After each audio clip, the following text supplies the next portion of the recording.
اب اس کے بعد جناب مولانا ثناء اللہ ندوی صاحب سے گزارش ہے کہ آپ اپنا پریزنٹیشن ہم لوگوں کے سامنے پیش فرمائیں۔ حامدم و مصلیٰ اما بعد،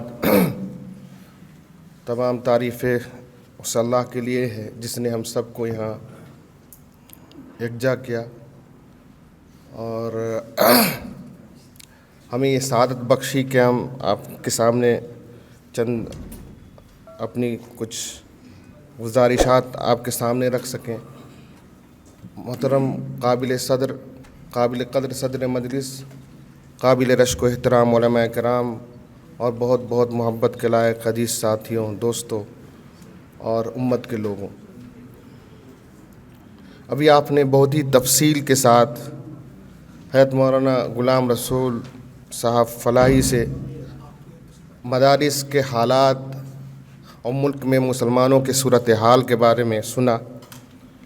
اس میں سے بہت سی باتیں ایسی تھیں جو مجھے کہنا تھا، لیکن وہ ساری باتیں آ چکی ہیں۔ بس وہ باتیں ریپیٹ نہ ہو، دوبارہ نہ کہیں جائے، اس سے بچتے ہوئے چند باتیں میں آپ حضرات کے سامنے رکھنا چاہوں گا۔ سرکاری اور غیر سرکاری ڈاٹا کے بنیاد پر مسلمانوں کی حقیقی صورتحال میں سمجھتا ہوں کسی بھی ملک میں اندازہ لگا سکتے ہیں۔ جیسے ایک غلامی کی زندگی گزاری جاتی ہے، ہم اس سٹیج پہ ہیں، ہم ایسے آسانی سے سمجھ سکتے ہیں۔ یعنی جو ہمارا اسٹیٹس ہے اس ملک میں، یہ وہی اسٹیٹس ہے جو کسی ملک میں ایک انسان غلامی کی زندگی گزارنے پہ مجبور ہوتا ہے۔ ہم سب کو زیادہ بولنے سے زیادہ ہمیں خاموش اور آنکھیں بند کر کے اپنے صورتحال کا جائزہ لینا چاہیے۔ ہم اتنی بڑی تعداد میں یہاں ہونے کے باوجود ہمارے بچے فکری اعتبار سے اسلام سے نکل رہے ہیں، ہے نا؟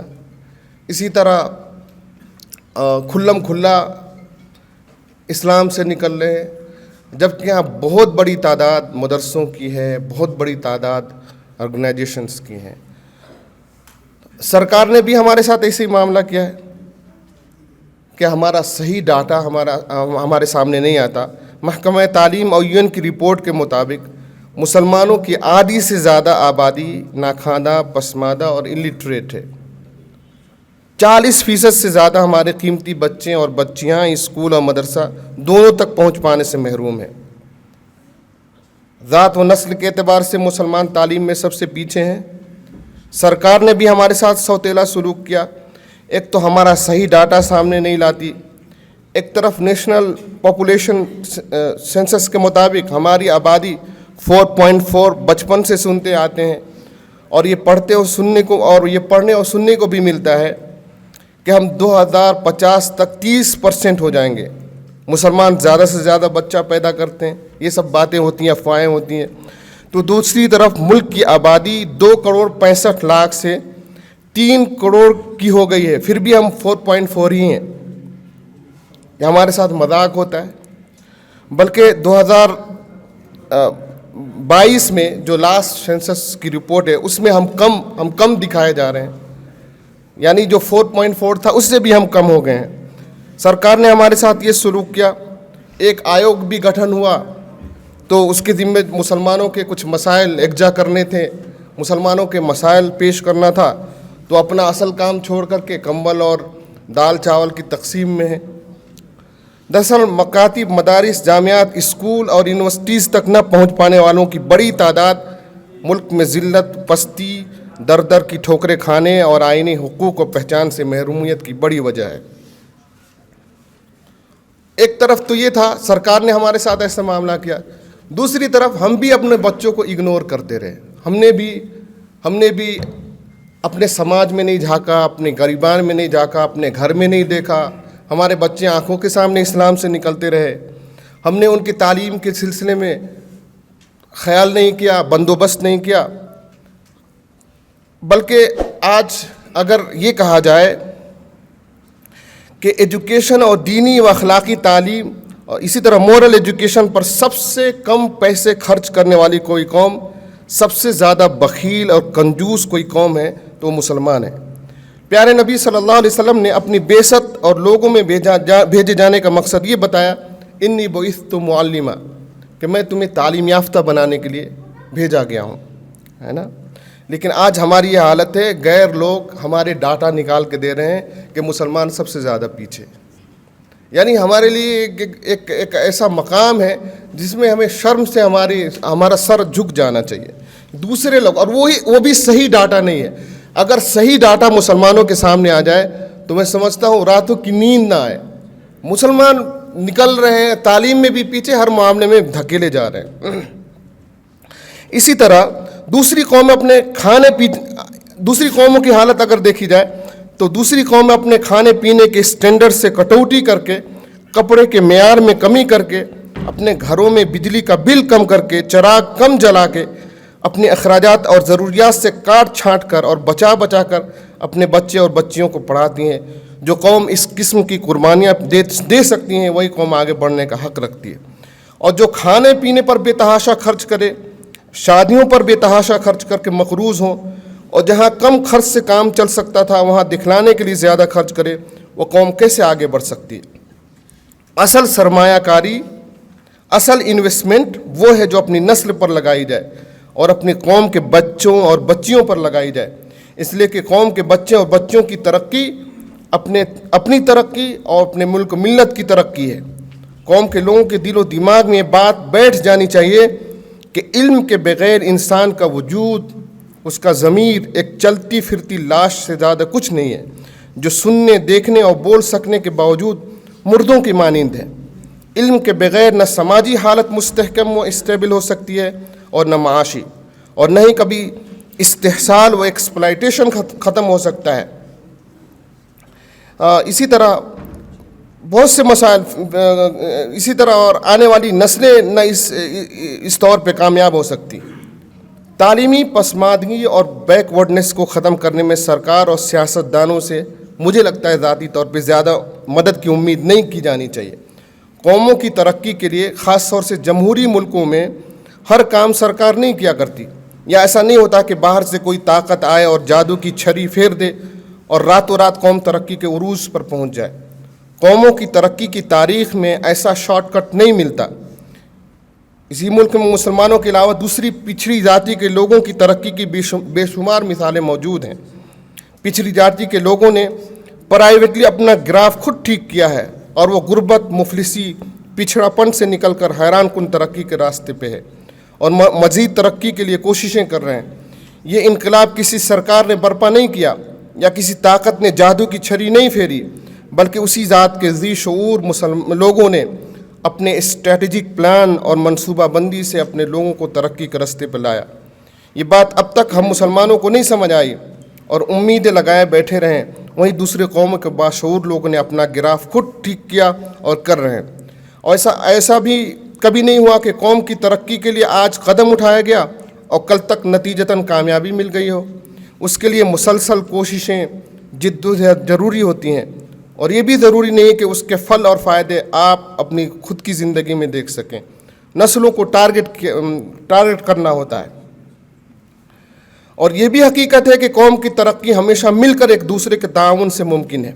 انفرادی طور پر ملک بھر میں خوب ادارے اور آرگنائزیشن چل رہے ہیں اور اپنے دائرے میں اچھائی کر رہے ہیں. ہم اس پر فی الوقت کچھ نہیں کہنا چاہیں گے، لیکن میری کوتاہ نظر میں انفرادی طور پر یا مخصوص دائرے میں کی جانے والی محنت سے امت کے اجتماعی مسائل کا حل اب تک نہ نکلا ہے اور نہ کبھی نکلے گا. غور فرمائیے، سب کی اپنی کام کرنے کے باوجود آخر کیا وجہ ہے کہ جہالت ختم ہونے کے بجائے مزید بڑھتی جا رہی ہے، جبکہ ہم جانتے ہیں کہ تمام مسائل میں سب سے بڑھ کر جہالت اور الٹریسی کا مسئلہ ہے، جس کے حل کے بعد آدھے سے زیادہ مسائل خود حل ہو سکتے ہیں. اسی طرح ہمارے ملک میں مسلمانوں سے متعلق انکاؤنٹلیس مشترک مسائل ہیں اور عدم دلچسپی کی وجہ سے مزید مسائل اور پیچیدگیاں بڑھتی جا رہی ہیں، جن کا فوری حل مشترک پروگرام، ڈائیلاگ، عملی اقدام، آپسی تعاون اور مدد سے ہی ممکن ہے. یاد رکھے، چھوٹا انسان بڑی بات کہہ رہا ہوں، اس ملک میں جب ہمارا وجود ہی نہیں باقی ہوگا پھر ہم کون سے مسلک کی بات کریں گے. گزشتہ چند سالوں میں مسلمانوں سے متعلق اخبارات، انٹرویوز اور بلاگس وغیرہ پڑھ کر رونگٹے کھڑے ہو گئے کہ اس ملک میں کیا ہو رہا ہے اور مستقبل قریب میں کیا ہونے جا رہا ہے اور قوم کے تئیں سوجھ بوجھ رکھنے والے ہمارے قیمتی لوگ سو رہے ہیں۔ ہم سب کہیں نہ کہیں کسی نہ کسی مسجد سے جڑے ہیں، آپ دیوبندی ہیں، بریلی ہیں، اہل حدیث ہیں، آپ جو بھی ہوں، ہم میں سے کسی نے کسی کا جنت کا ٹھیکہ نہیں لے رکھا ہے۔ ہم نے سالوں سے دیکھ لیا، مسلکی شدت نے امت کا بیڑا غرق کیا ہے۔ آپ اپنے مسلک کے مطابق چلیں، ہم اپنے مسلک کے مطابق چلیں۔ آپ کا معاملہ اللہ کے ساتھ ہے، ہمارا معاملہ اللہ کے ساتھ ہے۔ ہاں، اسلام کے بارے میں بھی ضرور پڑھیں اور پڑھتے رہیں، باقی ہم سب کا معاملہ اللہ کے ساتھ ہے۔ آج کے زمانے میں بھی کوئی مسلکی بات کرتا ہے اور پیارے نبی کی امت کو حصہ بکھرا کر کے لوگوں میں دوریاں پیدا کرتا ہے، اولاً تو ایسے لوگوں کو اگنور کرنا چاہیے، اور زیادہ شدت پہ آئے تو ایک احسان یہ ہونا چاہیے کہ ایسے لوگوں کو ڈاکٹر کو چیک اپ کرائیں۔ افسوس اس کا ہوتا ہے کہ جن کو تدبیریں کرنی تھی، جن کو حکمت عملی تیار کرنی تھی، جن پر ہاتھ پکڑ کر سیدھے رستے پہ لانے کی ذمہ داری تھی، وہ اسٹیج اور ممبر سے مسلکی پہلوانی کرنے لگے ہیں۔ مسلمانوں کو مسلمان نہیں بنا سکے بلکہ کفر کا فتویٰ ٹھوکتے رہیں۔ اب پلیز ایک دوسرے کو کافر بنانا بند کیا جائے۔ ایک دوسرے کے خلاف بہت بول چکے، ٹانگ ایک دوسرے کا بہت کھینچ چکے۔ آئے سب مل کر کام کریں، ایک دوسرے کا تعاون کریں، ایک دوسرے سے مسکرا کر ملیں، ایک انقلاب برپا کریں۔ آئیے ہم اپنا کام کریں۔ میری کوتاہ نظر میں 2-3-4 کام ایسے ہیں، ویسے ہم بہت زیادہ فائدہ اٹھائیں گے ہمارے ڈاکٹر صاحب سے۔ ان کا ایک بہت بڑا تجربہ ہندوستان میں پریکٹیکلی سب لوگ دیکھ رہے ہیں اور لوگ فائدہ اٹھا رہے ہیں، ہم بھی ان سے فائدہ اٹھائیں گے۔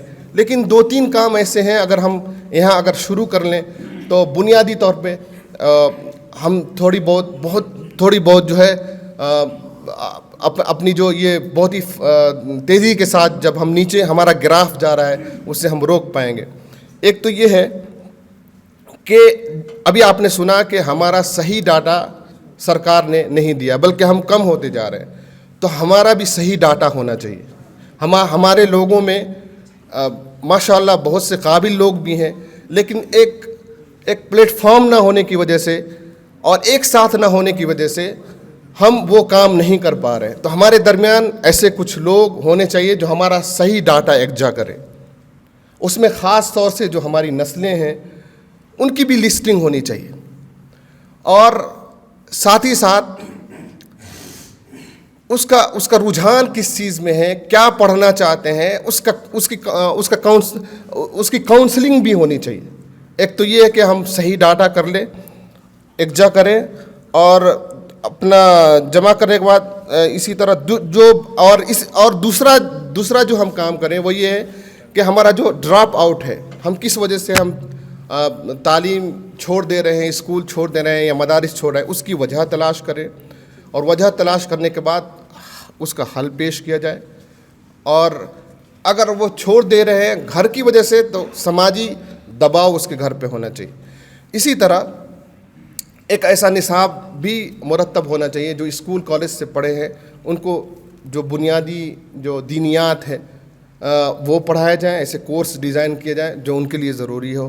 اور جو چوتھی بات ہے وہ یہ ہے کہ جو مدارس سے پڑھے ہیں اب تک، جو صرف دینیات یا مدرسے سے جو خالص پڑھ کے آئے ہیں، ان کے لیے مین اسٹریم ایجوکیشن میں لانے کے لیے ایک ایسا کورس ڈیزائن کیا جائے جس میں وہ کمپلسری سبجیکٹ ہو جو نیپال سرکار کے کمپلسری سبجیکٹ ہیں، جیسے نیپالی، انگلش، میتھ، سائنس، اس کو شامل کرتے ہوئے اگر ایسے نصاب بنا لیں تو ہم بہت ہی جلدی انشاءاللہ ہم دیکھیں گے کہ ہمارے سماج کے اندر پڑھے لکھے لوگوں کا طبقہ بھی سامنے آئے گا، اور وہ ہمارے درمیان کام کے بھی لوگ ملیں گے۔ تو یہ چند ٹوٹی پھوٹی باتیں تھیں، چند منتشر خیالات میں نے ورڈ کا جو جامہ پہنا کے آپ کے سامنے پیش کیا۔ امید ہے انشاءاللہ اس پروگرام کا مقصد حاصل ہوگا، اور جو ہمارے خصوصی مہمان ہیں ہم ان سے بہت زیادہ سیکھ پائیں گے۔ بہت شکریہ، جزاکم اللہ خیر، السلام علیکم ورحمۃ اللہ۔